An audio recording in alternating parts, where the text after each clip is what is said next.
বন্ধুরা recently IBPS clerk 2026 পরীক্ষার notification বের করা হয়েছে এবং আজকের এই একটা সিঙ্গেল ভিডিওতে আইবিপিএস ক্লার্ক 2026 পরীক্ষার নোটিফিকেশনের মধ্যে কি কি ইম্পর্টেন্ট পয়েন্টস তোমাদের মাথায় রেখে চলা উচিত সেই সম্বন্ধেই আজকের এই একটা সিঙ্গেল ভিডিওতে একদম ডিটেলড ওয়েতে আলোচনা করে দেবো, যাতে তোমরা যখন আইবিপিএস ক্লার্ক পরীক্ষার ফর্ম ফিল আপ করা স্টার্ট করবে সেই ফর্ম ফিলিংয়ে যাতে কোনো গন্ডগোল না হয় অথবা সেই ফর্ম ফিল আপ করার সময় তোমাদের মনের মধ্যে যাতে কোনো ডাউট না থাকে।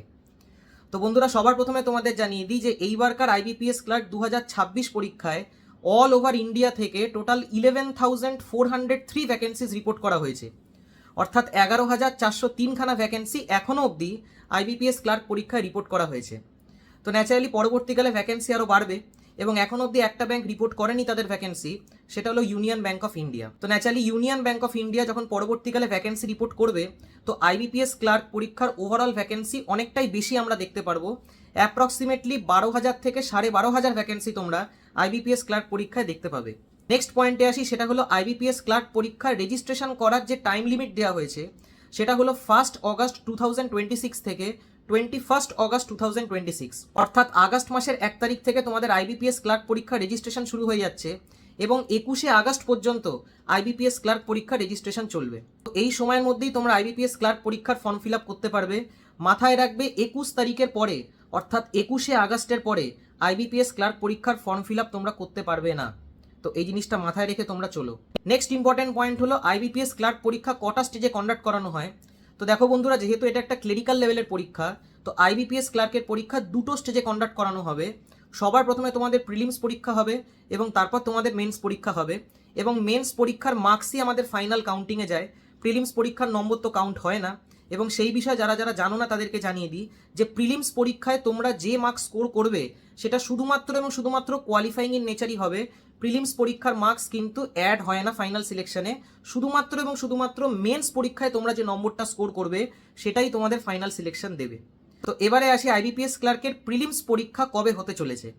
তো দেখো বন্ধুরা, যেমনটা আইবিপিএস ক্লার্কের নোটিফিকেশনে মেনশন করা আছে যে অক্টোবর মাসে আইবিপিএস ক্লার্কের প্রিলিমস পরীক্ষা হতে চলেছে, কিন্তু কবে হতে চলেছে সেইটা নোটিফিকেশনের মধ্যে মেনশন করা নেই। কিন্তু আইবিপিএস এর ক্যালেন্ডারের মধ্যে আইবিপিএস ক্লার্কের পরীক্ষা কবে হতে চলেছে প্রিলিমসের সেইটা মেনশন করা আছে এবং সেইটা হলো 10 অক্টোবর এবং 11 অক্টোবর। তো বন্ধুরা, এই দুটো ডেটেই ম্যাক্সিমাম চান্সেস যে তোমাদের আইবিপিএস ক্লার্কের প্রিলিমস পরীক্ষা হতে চলেছে, কারণ আইবিপিএস যে ক্যালেন্ডার রিলিজ করে সেই অনুযায়ী পরীক্ষাগুলো কন্ডাক্ট করানো হয়। তো তোমরা একদম শিওর শট হয়ে ধরে চলতে পারো যে প্রিলিমসের পরীক্ষা আইবিপিএস ক্লার্কের 10 অক্টোবর এবং 11 অক্টোবর হতে চলেছে। ঠিক সেরকমই মেন্স পরীক্ষার কথা যদি বলি তো আইবিপিএস ক্লার্কের নোটিফিকেশনের মধ্যে শুধু মাসটা লেখা আছে, এক্স্যাক্ট ডেট মেনশন করা নেই, অর্থাৎ লেখা আছে ডিসেম্বর 2026-এ তোমাদের আইবিপিএস ক্লার্কের মেন্স পরীক্ষা হতে চলেছে। কিন্তু বন্ধুরা, এক্স্যাক্ট ডেট তোমরা যদি জানতে চাও সেটা আইবিপিএস এর ক্যালেন্ডারে অলরেডি লেখা আছে এবং সেইটা হলো আইবিপিএস ক্লার্কের মেন্স পরীক্ষা তোমাদের 27 ডিসেম্বর 2026-এ হতে চলেছে, অর্থাৎ ডিসেম্বর মাসের 27 তারিখে আইবিপিএস ক্লার্কের মেন্স পরীক্ষা হতে চলেছে এবং সেই ডেট ধরেই তোমরা এগোতে পারো, কারণ সেই ডেটেই ম্যাক্সিমাম চান্সেস যে আইবিপিএস ক্লার্কের মেন্স পরীক্ষা হতে চলেছে। তো যেহেতু বন্ধুরা আইবিপিএস ক্লার্ক পরীক্ষায় কোনো ইন্টারভিউ হয় না, তো ন্যাচারালি প্রিলিমসের পরীক্ষা এবং মেন্সের পরীক্ষা ক্লিয়ার করার পরেই তোমরা ডিভির জন্য কল পাবে, অর্থাৎ ডকুমেন্ট ভেরিফিকেশনের জন্য তোমরা তোমাদের ইমেল আইডিতে মেসেজ পাবে। নেক্সট ইম্পর্টেন্ট পয়েন্ট হলো এজ লিমিটের ব্যাপারে, অর্থাৎ কি বয়স থেকে কি বয়স অনুযায়ী অ্যাপ্লাই করা যাবে আইবিপিএস ক্লার্ক পরীক্ষায়। এবং এই পয়েন্টটা খুব মন দিয়ে তোমরা শুনবে, কারণ প্রচুর প্রচুর প্রচুর স্টুডেন্টস এবং অ্যাসপিরেন্টসদের এজ লিমিট নিয়ে একটা কনফিউশন থাকে যে আমার বয়স যদি এই তারিখে হয় অথবা আমার বয়স যদি ওই তারিখে হয় তাহলে আমি আইবিপিএস ক্লার্ক পরীক্ষায় অ্যাপ্লাই করতে পারবো কি পারবো না। তো সবার প্রথমে আমি তোমাদের জানিয়ে দিই বন্ধুরা, যদি তোমরা আনরিজার্ভড অথবা জেনারেল ক্যাটাগরি থেকে বিলং করো এবং তোমাদের বয়স যদি 20 বছর থেকে শুরু করে 28 বছরের মধ্যে হয়, অর্থাৎ 20 ইয়ার্স থেকে স্টার্ট করে যদি 28 ইয়ার্স অবধি তোমাদের হয়, তাহলে তোমরা সবাই আইবিপিএস ক্লার্ক পরীক্ষা দিতে পারবে। এবং তারই সাথে সাথে তারা ক্রিটিক্যাল এজ ক্রাইটেরিয়াও মেনশন করে দিয়েছে এবং সেইটা হলো যে যদি তোমাদের বয়স 2 অগস্ট 1998-এর পরে হয় এবং 1 আগস্ট 2006-এর আগে হয়, তাহলে প্রত্যেকে তোমরা আইবিপিএস ক্লার্ক পরীক্ষায় অ্যাপ্লাই করতে পারবে আনরিজার্ভড অথবা জেনারেল ক্যাটাগরি থেকে। এবং তারই সাথে সাথে যারা ওই ডেটে জন্মেছে, অর্থাৎ যারা যারা 2 অগস্ট 1998 এই তারিখে জন্মেছে এবং যারা যারা 1 অগস্ট 2006 এই তারিখে জন্মেছে, তারাও আইবিপিএস ক্লার্ক পরীক্ষা অ্যাপ্লাই করতে পারবে আনরিজার্ভড অথবা ইউআর ক্যাটাগরি থেকে। তো এই জিনিসটা নিয়ে আর কোনো কনফিউশন তোমাদের মনের মধ্যে থাকার কথা নয়। সিম্পল ফান্ডা হলো যাদের যাদের ডেট অফ বার্থ 2 অগস্ট 1998-এ অথবা তার পরে হয়েছে, এবং যাদের যাদের ডেট অফ বার্থ 1 অগস্ট 2006-এর আগে অথবা সেই তারিখেই হয়েছে, তারা আনরিজার্ভড অথবা জেনারেল ক্যাটাগরি থেকে আইবিপিএস ক্লার্ক পরীক্ষায় অ্যাপ্লাই করতে পারবে। কিন্তু যাদের যাদের রিজার্ভেশন আছে, অর্থাৎ যারা যারা এসসি, এসটি এবং ওবিসি ক্যাটাগরি থেকে বিলং করো, তো এসসি এবং এসটি ক্যাটাগরি থেকে যারা যারা বিলং করো তোমাদের জন্য 5 বছরের এজ রিল্যাক্সেশন আছে। অন্যদিকে যারা যারা ওবিসি ক্যাটাগরি থেকে বিলং করো এবং ওবিসি ক্যাটাগরি থেকেও যারা যারা নন ক্রিমি লেয়ারে বিলং করো, এবং এই জিনিসটা নিয়ে আমি পরে আলোচনা করব যে ওবিসি ক্যাটাগরি নন ক্রিমি লেয়ার হতে হবে, অর্থাৎ এনসিএল হতে হবে। তো ওবিসি এনসিএল থেকে যারা বিলং করো তাদের 3 বছরের এজ রিল্যাক্সেশন আছে। অন্যদিকে যারা যারা ইডাব্লিউএস ক্যাটাগরি থেকে বিলং করো তো তোমাদের জন্য কোনো এজ রিল্যাক্সেশন নেই। তোমাদের এজের যে ক্রাইটেরিয়া সেটা জেনারেল অথবা আনরিজার্ভ ক্যাটাগরির যে এজ ক্রাইটেরিয়া আছে সেই অনুযায়ী কাউন্ট করা হবে। এবং তারই সাথে সাথে ভীষণ একটা ইম্পর্টেন্ট পয়েন্ট হলো যে যারা যারা ওবিসি এনসিএল অর্থাৎ নন ক্রিমি লেয়ার থেকে বিলং করছো তাদের সার্টিফিকেটটা কোন বছর অবধি ভ্যালিড থাকতে হবে। তো বন্ধুরা, সেই জিনিসটা ক্লিয়ারলি আইবিপিএস ক্লার্ক পরীক্ষার নোটিফিকেশনে মেনশন করা আছে যে তোমাদের সার্টিফিকেটটা যেটা ওবিসি এনসিএল এর হবে সেটা যেন মার্চ 2027 অবধি ভ্যালিড থাকে। অর্থাৎ যবে তোমাদের ডকুমেন্ট ভেরিফিকেশন হবে, কারণ ডকুমেন্ট ভেরিফিকেশনের যে মাসটা তারা মেনশন করেছে আইবিপিএস ক্লার্কের পরীক্ষায় সেটা মার্চ 2027 মেনশন করা আছে। তো ন্যাচারালি মার্চ 2027 অবধি যেন তোমাদের ওবিসি এনসিএল সার্টিফিকেটটা ভ্যালিড থাকে। যদি তোমাদের মার্চ 2027 অবধি ওবিসি এনসিএল এর সার্টিফিকেট ভ্যালিড না থাকে তাহলে তোমরা কিন্তু আইবিপিএস ক্লার্ক পরীক্ষায় ওবিসি ক্যাটাগরির থেকে অ্যাপ্লাই করতে যেও না, তাহলে আনরিজার্ভড অথবা জেনারেল ক্যাটাগরি থেকে অ্যাপ্লাই করবে। অন্যদিকে যারা যারা ইডাব্লিউএস ক্যাটাগরি থেকে বিলং করছো তো ক্লিয়ারলি মেনশন করা আছে আইবিপিএস ক্লার্কের নোটিফিকেশনে যে ইডাব্লিউএস সার্টিফিকেটটা যেটা তোমাদের প্রডিউস করতে হবে ডকুমেন্ট ভেরিফিকেশনের সময় সেটা ফাইন্যান্সিয়াল ইয়ার 2025-26 এর হওয়া উচিত, এবং সেই জিনিসটা অটোমেটিক্যালি 2026 এবং 27-এর জন্য ভ্যালিড থাকা উচিত।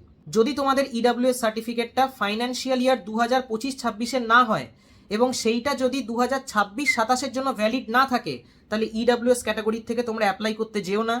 রিজার্ভেশনে কিন্তু ডকুমেন্ট ভেরিফিকেশনের সময় প্রচণ্ড স্ট্রিক্টভাবে চেকিং করা হয়, 100% রিজেক্ট হয়ে যাবে যদি রিজার্ভেশন সার্টিফিকেট প্রপার ওয়েতে প্রপার টাইম পিরিয়ডের মধ্যে না দেখাতে পারো। নেক্সট ইম্পর্টেন্ট পয়েন্ট হলো এডুকেশনাল কোয়ালিফিকেশনের ব্যাপারে। তো যেমনটা আইবিপিএস ক্লার্কের নোটিফিকেশনে প্রত্যেক বছরই মেনশন করা থাকে যে কোনো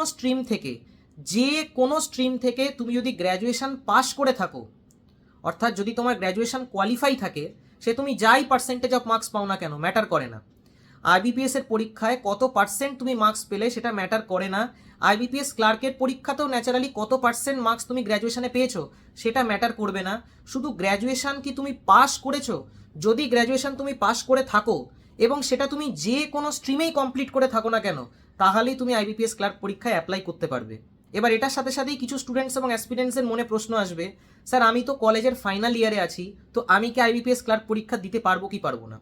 কি কোশ্চেন তোমাদের মনে আসবে এবং কি কোশ্চেন আমার কাছে আসে সেই জিনিসটা সম্বন্ধে আমার কমপ্লিট আইডিয়া আছে। তো বন্ধুরা, যারা যারা কলেজের ফাইনাল ইয়ারে আছো, তোমাদের গ্র্যাজুয়েশনের রেজাল্ট অর্থাৎ গ্র্যাজুয়েশনের ফাইনাল মার্কস যদি 21 আগস্ট 2026 অথবা তার আগে চলে আসে তাহলে তোমরা 100% আইবিপিএস ক্লার্ক পরীক্ষায় অ্যাপ্লাই করতে পারবে। তারই সাথে সাথে একটা ইম্পর্টেন্ট পয়েন্ট হলো যে গ্র্যাজুয়েশনের পার্সেন্টেজ অফ মার্কস আমরা কিভাবে এন্ট্রি করব।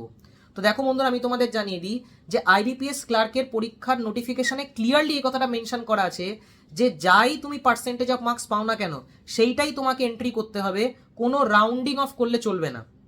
অর্থাৎ আইবিপিএস ক্লার্কের পরীক্ষার নোটিফিকেশনে ক্লিয়ারলি মেনশন করা আছে যে যদি তুমি 59.99% পাও তাহলে সেইটাকে তুমি 60% বলে মার্ক করতে পারবে না, সেটাকে 59.99% হিসেবেই মার্কিং হবে।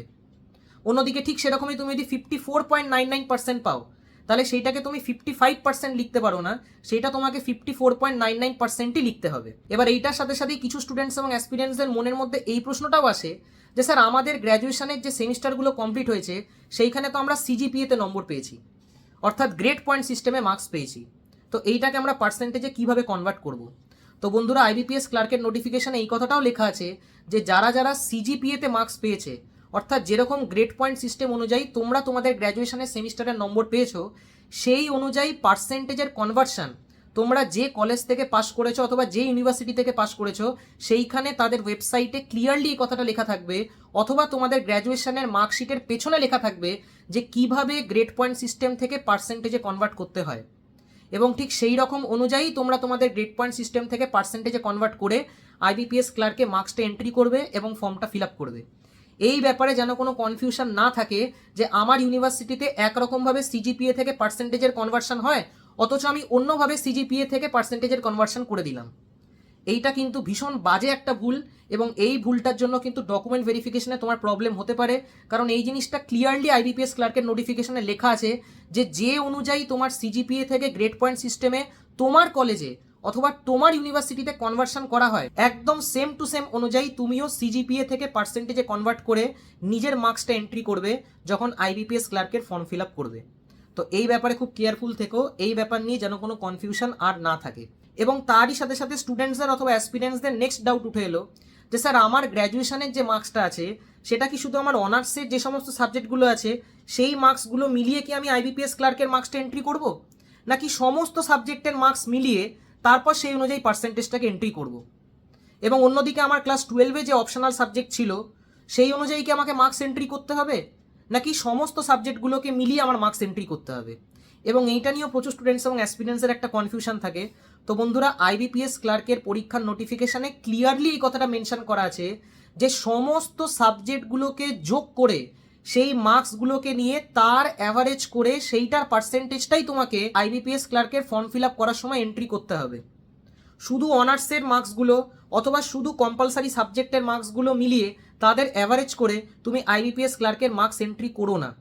পরিষ্কার পরিষ্কার পরিষ্কার লেখা আছে আইবিপিএস ক্লার্কের নোটিফিকেশানে যে সবগুলো সাবজেক্টের মার্কস নিতে হবে এবং সেইটার অ্যাভারেজ করে সেইটাকে পার্সেন্টেজে কনভার্ট করে তারপরেই তোমাকে আইবিপিএস ক্লার্কের ফর্ম ফিল আপ করতে হবে।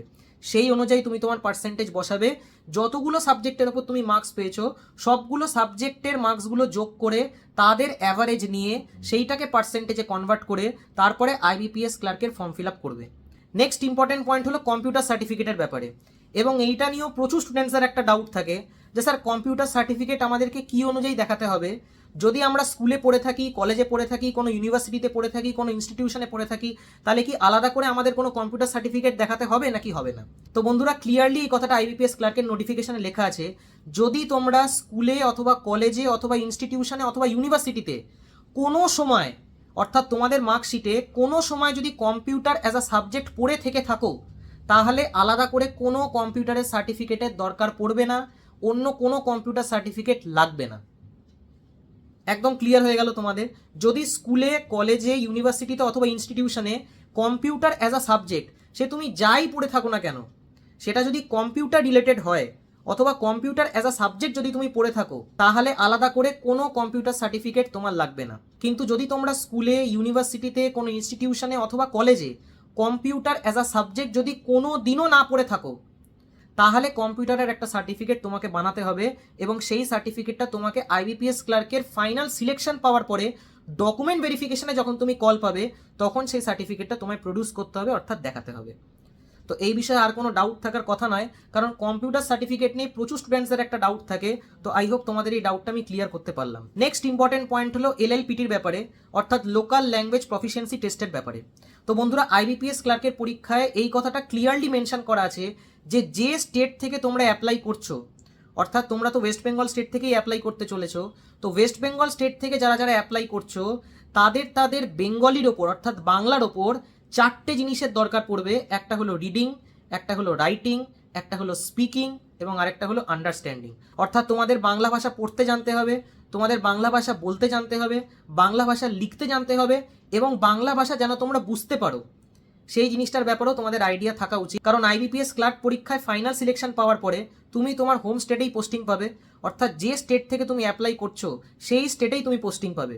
তো ন্যাচারালি বুঝতেই পারছো, ওয়েস্ট বেঙ্গল স্টেট থেকে তুমি যদি অ্যাপ্লাই করো তাহলে ওয়েস্ট বেঙ্গল স্টেটেই তুমি চাকরি পাবে এবং সারা জীবন ওয়েস্ট বেঙ্গল স্টেটেই তুমি থাকবে যদি তুমি ক্লেরিক্যাল লেভেলে থাকতে চাও। তো ন্যাচারালি যেহেতু এখানে ইন্টার স্টেট ট্রান্সফার হয় না, তো ন্যাচারালি যে স্টেট থেকে তুমি অ্যাপ্লাই করছো সেই স্টেটেই তুমি সারা জীবন থাকবে, সেই স্টেটেই তোমার সারা জীবন পোস্টিং হবে। এবং তারই সাথে সাথে আইবিপিএস ক্লার্ক পরীক্ষায় ফাইনাল সিলেকশন পাওয়ার পরে তোমাদের এলএলপিটির একটা পরীক্ষা দিতে হবে। কিন্তু সেই পরীক্ষা শুধুমাত্র এবং শুধুমাত্র তাদেরই দিতে হবে যারা স্কুলে অথবা কলেজে বাংলা অ্যাজ আ সাবজেক্ট কখনো পড়েনি। অর্থাৎ তুমি যদি তোমার স্কুলের মার্কশিটে অথবা স্কুলের সার্টিফিকেটে অথবা কলেজের মার্কশিটে অথবা কলেজের সার্টিফিকেটে কোনো একটা সাবজেক্টে যদি বাংলা দেখাতে পারো, তাহলে এলএলপিটির পরীক্ষা তোমার দেওয়ার কোনো দরকার নেই, এলএলপিটির পরীক্ষা তোমায় দিতে হবে না। কিন্তু যদি তুমি স্কুলে অথবা কলেজে বাংলা অ্যাজ আ সাবজেক্ট যদি কোনো দিনও না পড়ে থাকো, অথচ তুমি যদি ওয়েস্ট বেঙ্গল স্টেট থেকে অ্যাপ্লাই করো, তাহলে তোমাকে এলএলপিটির পরীক্ষা ফাইনাল সিলেকশন পাওয়ার পর দিতে হবে।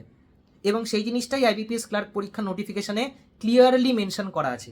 এবং এলএলপিটির পরীক্ষা অথবা এলপিটির পরীক্ষা কিভাবে নেওয়া হয় এবং কী কী কোশ্চেন জেনারেলি জিজ্ঞেস করা হয় সেই সম্বন্ধে যদি তোমাদের আইডিয়া লাগে তো অবশ্যই নিচে কমেন্ট করে জানিও। আমি ডেফিনেটলি এলএলপিটির ওপর অথবা এলপিটির ওপর একটা ভিডিও বানিয়ে বলে দেবো যে কী কী কোশ্চেন আমাদের এলএলপিটিতে অথবা এলপিটিতে জিজ্ঞেস করা হয়। নেক্সট ইম্পর্টেন্ট পয়েন্ট হলো আইবিপিএস ক্লার্কের প্রিলিমস পরীক্ষায় কী কী সাবজেক্ট আমাদের আসে, কত কত মার্কস আসে এবং কতটা সময় আমাদের দেওয়া হয়। তো দেখো বন্ধুরা, আমি তোমাদের জানিয়ে দিই যে আইবিপিএস ক্লার্কের প্রিলিমস পরীক্ষায় 3টে সাবজেক্টই আমাদের পড়তে হয়, অর্থাৎ ইংলিশ আসে, ম্যাথস আসে এবং রিজনিং আসে। ইংলিশের 30খানা কোশ্চেন থাকবে তোমাদের 30 মার্কসের, যার জন্য টাইম অ্যালট করা থাকবে সেকশনাল 20 মিনিটসের। ঠিক সেরকমই ম্যাথসের 35টা কোশ্চেন তোমরা দেখতে পারবে, যেটা 35 নম্বরের থাকবে, যার জন্য সেকশনাল টাইম 20 মিনিটের অ্যালট করা হবে। অন্যদিকে রিজনিং সেকশন আমাদের থাকে, যেটার ওপরে তোমরা 35টা কোশ্চেন দেখতে পারবে, যেটার জন্য 35 নম্বর অ্যালট করা থাকবে এবং সেইটার জন্য 20 মিনিটের একটা সেকশনাল টাইম দেওয়া থাকবে। তো ওভারঅল 100খানা কোশ্চেন আমাদের প্রিলিমস পরীক্ষায় আসে। ইংলিশের 30টা, অঙ্কের 35টা এবং রিজনিংয়েরও 35টা, এবং ওভারঅল আমাদের টাইম 1 ঘন্টার থাকে। ইংলিশের 20 মিনিট, অঙ্কের 20 মিনিট এবং রিজনিংয়ের 20 মিনিট। কিন্তু মাথায় রাখতে হবে তোমাদের এই জিনিসটা, যারা যারা জানো না তাদের জন্য বলে দিই যে এইখানে 20 মিনিট এবং 20 মিনিট কিন্তু সেকশনাল টাইম তুমি পাবে। সেকশনাল টাইম কথাটার অর্থ হচ্ছে যে একবার যখন তোমাদের আইবিপিএস ক্লার্কের প্রিলিমস পরীক্ষা শুরু হবে, তো যদি ইংলিশ সেকশন ওপেন হয় প্রথমে, তো সেই 20 মিনিটে তুমি শুধুমাত্র ইংলিশ পোর্শনই অ্যাটেম্প্ট করতে পারবে, অন্য কোনো পোর্শন হাত দিতে পারবে না। ঠিক সেরকমই একবার 20 মিনিট শেষ হয়ে যাওয়ার পর তারপর যখন অঙ্কের পেপার চালু হবে, তো ওই 20 মিনিটের মধ্যে অঙ্কের 35টা কোশ্চেনই তুমি শুধু হাত দিতে পারবে, ইংলিশের কোনো কোশ্চেনও হাত দিতে পারবে না, কারণ ইংলিশের সময় শেষ হয়ে গেছে। অন্যদিকে রিজনিং পোর্শনও হাত দিতে পারবে না, কারণ রিজনিং পোর্শন তখন অবধি চালু করা হয়নি। তো ন্যাচারালি 20 মিনিটসের যে সেকশনাল টাইম তোমরা পাবে প্রত্যেকটা সাবজেক্টের, সেইখানে শুধুমাত্র সেই সাবজেক্টের কোশ্চেনই অ্যাটেম্প্ট করতে পারবে, অন্য কোনো সেকশনের কোশ্চেন কিন্তু হাত দিতে পারবে না অথবা অ্যাটেম্প্ট করতে পারবে না। তো এই জিনিসটাতে অনেক স্টুডেন্টদের একটা কনফিউশন থাকে, বিশেষ করে যারা যারা নতুন অ্যাপ্লাই করছে আইবিপিএস ক্লার্ক পরীক্ষায়। তো এই জিনিসটা আমি তোমাদের ক্লিয়ার করে দিলাম। ঠিক সেরকম যদি মেন্স পরীক্ষার কথা বলি, তো বন্ধুরা মেন্স পরীক্ষায় আমাদের এখানে 4টে সাবজেক্ট আসে। সবার প্রথম সাবজেক্ট হলো রিজনিং সেকশন। তো রিজনিং সেকশন যেরকম আগে আইবিপিএস ক্লার্কের মেন্স পরীক্ষা হতো সেই প্যাটার্নই মেনটেন করেছে তারা, অর্থাৎ রিজনিংয়ের তোমরা এখানে 40টা কোশ্চেন পাবে, যার জন্য 60 মার্কস থাকবে এবং সময় থাকবে 35 মিনিটের। তারই সাথে সাথে নেক্সট পোর্শন হলো জিকে, অথবা যেটাকে আমরা জেনারেল অ্যাওয়ারনেস বলি। তো জিকের ওপরও তোমরা টোটাল 40টা কোশ্চেন দেখতে পারবে, যেটার ওপর টোটাল 50 নম্বর তোমাদের থাকবে এবং হাতে সময় থাকবে 20 মিনিটের। নেক্সট পোর্শনটা হলো ইংলিশের। তো ইংলিশের 40টা কোশ্চেন তোমরা আইবিপিএস ক্লার্কের মেন্স পরীক্ষায় দেখতে পারবে, সেটার ওপরও 40 মার্কসই থাকবে এবং এইখানেও তোমরা সময় পাবে 35 মিনিটের। এবং লাস্ট যে পোর্শনটা, যেটা এইবারকার আইবিপিএস ক্লার্কের মেন্স পরীক্ষায় চেঞ্জ করা হয়েছে, সেটা হলো অঙ্কের পোর্শন। এর আগে আইবিপিএস ক্লার্কের মেন্স পরীক্ষায় অঙ্কের আমাদের 35টা কোশ্চেন আসতো, যেটার জন্য টোটাল 50 মার্কস থাকতো অঙ্কের, এবং তার জন্য টাইম অ্যালট করা থাকতো 30 মিনিটের। কিন্তু এইবার অঙ্কের 5টা কোশ্চেন বাড়িয়ে দেওয়া হয়েছে, অর্থাৎ 35টা কোশ্চেন থেকে এবার অঙ্কের 40টা কোশ্চেন করে দেওয়া হয়েছে, কিন্তু নম্বর 50ই আছে। অন্যদিকে টাইম একটু বাড়িয়ে দেওয়া হয়েছে, অর্থাৎ এর আগে 30 মিনিট করে সময় থাকতো অঙ্কের জন্য, এবার 35 মিনিট করে তোমরা সময় পাবে অঙ্কের জন্য। তো ন্যাচারালি এবার নাম্বার অফ কোশ্চেন্স সেটা 160 হয়ে গেছে, আগে ছিল 155। তো অঙ্কের 5টা কোশ্চেন বাড়ানোর পর এবার 160খানা টোটাল কোশ্চেন তোমরা দেখতে পারবে। বাকি সব পোর্শনগুলো যেরকম ছিল সেরকম সেমই আছে এবং তার রেসপেক্টেড টাইমটাও বেড়েছে। তো এর আগে টাইম থাকতো আমাদের 2 ঘন্টা করে, অর্থাৎ 120 মিনিট আমাদের আইবিপিএস ক্লার্কের মেন্স পরীক্ষা হতো, এইবারে 125 মিনিট ধরে হবে, অর্থাৎ 5 মিনিটের যে এক্সট্রা সময়টা পাচ্ছ সেটা অঙ্কের 5টা এক্সট্রা কোশ্চেনের জন্য পাচ্ছ। অথচ মার্কস কিন্তু একই আছে, 50 মার্কস এর আগেও ছিল অঙ্কের, এবারও 50 মার্কস আছে, শুধু কোশ্চেন অঙ্কের 5টা বাড়িয়ে দেওয়া হয়েছে এবং সময়ও 5 মিনিট বাড়িয়ে দেওয়া হয়েছে। তো এইটা হলো আইবিপিএস ক্লার্ক পরীক্ষার মেন্সের এক্সাম প্যাটার্ন। এবং ওয়েস্ট বেঙ্গল স্টেট থেকে যদি আইবিপিএস ক্লার্ক পরীক্ষার ভ্যাকেন্সির কথা বলি, তো খুব ভালো লেভেলের ভ্যাকেন্সি এবার আইবিপিএস ক্লার্ক পরীক্ষায় আছে বেঙ্গল স্টেট থেকে, অর্থাৎ 4th হাইয়েস্ট ভ্যাকেন্সি এবার আইবিপিএস ক্লার্ক পরীক্ষায় বেঙ্গল স্টেট থেকে আছে। তো ন্যাচারালি বুঝতেই পারছো কম্পিটিশনের লেভেল খুব ভালো দেখতে পারবে, প্রচুর ক্যান্ডিডেট অ্যাপ্লাই করবে, কারণ 946খানা টোটাল ভ্যাকেন্সি এবার শুধুমাত্র ওয়েস্ট বেঙ্গল স্টেট থেকেই আছে আইবিপিএস ক্লার্কের পরীক্ষায়। তো একদম ফুল কনফিডেন্সের সাথে, ফুল মোটিভেশনের সাথে আইবিপিএস ক্লার্ক পরীক্ষার জন্য প্রিপারেশন করো। এবং যদি তোমাদের কোথাও গাইডেন্সের প্রয়োজন হয় তো তোমরা গাইডেন্সও নিতে পারো। আমি নিজেও পার্সোনালি সমস্ত ব্যাঙ্কিং এক্সামসের জন্য অনলাইনে ম্যাথস এবং রিজনিং পড়াই। তো তোমরা যদি চাও তো আমার সাথেও কন্ট্যাক্ট করতে পারো। আমার হোয়াটসঅ্যাপ নাম্বার 8617204564। তো যদি তোমরা গাইডেন্স চাও তাহলে কল করো না, হোয়াটসঅ্যাপ করো, কারণ কল অনেক সময় ধরতে পারি না। আমি নিজে আইবিপিএস পিও এবং আইবিপিএস ক্লার্ক দুটো পরীক্ষাই ফার্স্ট অ্যাটেম্পটেই ক্লিয়ার করেছি। তো ন্যাচারালি তোমাদেরকে খুব ভালো করে গাইড করতে পারবো যে কী টেকনিক অফ সলভিং হওয়া উচিত, কীভাবে একটা কোশ্চেনকে অ্যাপ্রোচ করা উচিত, যাতে কোশ্চেন সলভিং টাইমটা আমরা কমাতে পারি এবং নিজেদের অ্যাটেন্ড বাড়াতে পারি। কারণ যে কোনো ব্যাঙ্কিং এক্সামে বন্ধুরা সময় একটা ভীষণ ভীষণ ভীষণ ইম্পর্টেন্ট রোল প্লে করবে। আজকে যে স্টুডেন্ট অথবা যে অ্যাসপিরেন্ট তার টাইম বাঁচাতে পারবে না, সে কিছুতেই কোনো পরীক্ষা ক্লিয়ার করতে পারবে না। তো ন্যাচারালি বন্ধুরা, যে কোনো ব্যাঙ্কিং এক্সামে সব থেকে বেশি টেকনিক অফ সলভিং যে দুটো সাবজেক্টের দরকার পড়ে সেটা হলো ম্যাথস এবং রিজনিং সেকশন। সে তোমরা মানো চাই না মানো, কারণ ম্যাথস এবং রিজনিং সেকশনে যদি তোমাদের উইকনেস থেকে থাকে তাহলে কোনো দিনও কোনো ব্যাঙ্কিং এক্সাম তোমরা ক্লিয়ার করতে পারবে না। তো ন্যাচারালি ম্যাথস এবং রিজনিং সেকশনের ওপর খুব ভালো করে টেকনিক অফ সলভিং শেখো এবং চেষ্টা করো তার কাছ থেকেই গাইডেন্স নেওয়ার, যে অলরেডি ফিল্ডে সিলেক্টেড, যাতে তার টেকনিক অফ সলভিং, তার মেথড অফ সলভিং, তার ডাউট ক্লিয়ারিং প্রসেস খুব ভালো করে শিখতে পারো এবং সেই জিনিসগুলোকে পরীক্ষায় অ্যাপ্লাই করতে পারো। বাকি আশা করি তোমাদের এই ভিডিওটা দিয়ে কিছুটা হেল্প করতে পারলাম। ভিডিওটা যদি তোমাদের ভালো লেগে থাকে তাহলে অবশ্যই লাইক এবং বন্ধুদের সাথে শেয়ার করো। Thank you.